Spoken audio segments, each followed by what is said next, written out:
જય હાટકેશ. આપણી નાગર જ્ઞાતિમાં એવા અમુક શબ્દો બોલાતા હતા જે ધીરે ધીરે ભૂલાવા લાગ્યા છે. તો આજે ગીતા આંટીના એક આઈડિયાને લઈને આપની સમક્ષ એક નાનું સ્કિટ રજૂ કરીએ છીએ, જેમાં બધા તો લેવા અઘરા હતા, એટલે થોડા ઘણા શબ્દો લઈને એના અર્થ સાથે આ નવી જનરેશનને સમજાવવા માટે એક નાનો સ્કિટ.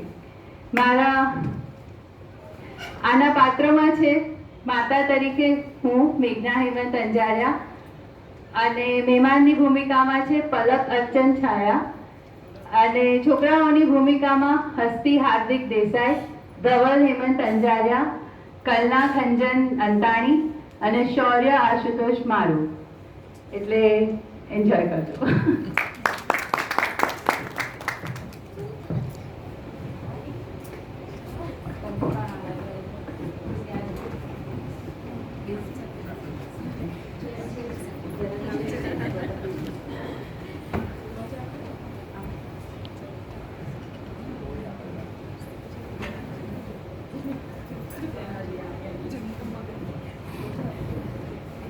સામેથી લેજો, ફરીને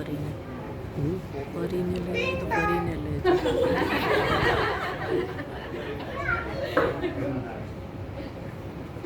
આવો આવો પલકબેન, કેમ છો? મજામાં. તમે કેમ છો? બસ મજામાં. કેમ છે શૌર્ય બેટા? મજામાં. આવો આવો બેસો.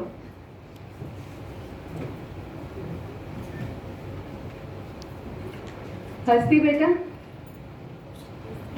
જરા રસોડામાં જઈને જોઈ આવ ને, દાળને છીબું ઢાંક્યું છે ને, અને વળતા જોતી આવજે સાપડિયું બરાબર બંધ તો છે ને. મમ્મી, છીબું અને સાપડિયું એટલે?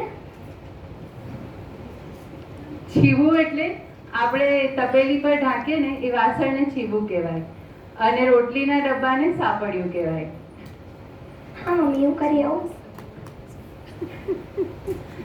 કલના બેટા, પલક માસીને પાણી તો આપ. રસોડામાં જા તો ગોળા ઢાંકણું બંધ કરજે અને ગોળામાં વાળો નાખી દેજે, અને પાણી હારે દીવો કરવાનું ભૂલતી નહીં. મમ્મા, આ ગોળો વાળો અને આ ગોળા ઢાંકણું શું છે અને પાણી પાસે દીવો કેમ કરવાનો? બેટા, ગોળો એટલે પાણી ભરીએ તે. માટલામાં પાણી ઠંડુ રહે અને વાળો નાખીએ તો એમાંથી સુગંધ આવે, અને ગોળાને ઉપરથી બંધ કરીએ એને ગોળા ઢાંકણું કહેવાય. પાણી આરે આપણે પિતૃને યાદ કરીને દીવો કરીએ. હવે તો વોટર પ્યોરિફાયર થઈ ગયા છે, એની પાસે પણ આપણે દીવો કરી શકીએ. ભલે, હું સમજી, હમણાં કરી આવું. ધવલ, શૌર્ય સાથે રમવા જતા પહેલા તને ખબર છે ને કાલે આપણા ઘરે મહેમાન આવે છે થોડા દિવસ માટે? તો એ લોકો માટે ગાડલા, ઓશિકા, ચાદર બધું ભેગું કરીને એક ડામચિયો તૈયાર કરી દેજો, અને બંને ભેગા મળીને પથારીની પણ તૈયારી કરી દેજો. પણ મમ્મા, ડામચિયો એટલે શું અને પથારી એટલે શું?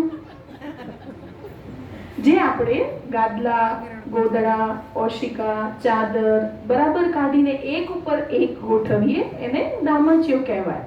કેમ મેઘનાબેન, આપણા જમાનામાં તો પલંગ હતા જ નહીં, અને કેવું આપણે ડામચિયા ઉપર કૂદકા મારીને રમતા. સાવ સાચી વાત છે, બહુ મજાના દિવસો હતા. અને જો માણસ વધારે હોય અને પલંગ ના આવે, પલંગ પર બધા ના સમાય, તો આપણે ગાદલા પાથરી દઈએ, એને પથારી કહેવાય. અચ્છા બરાબર.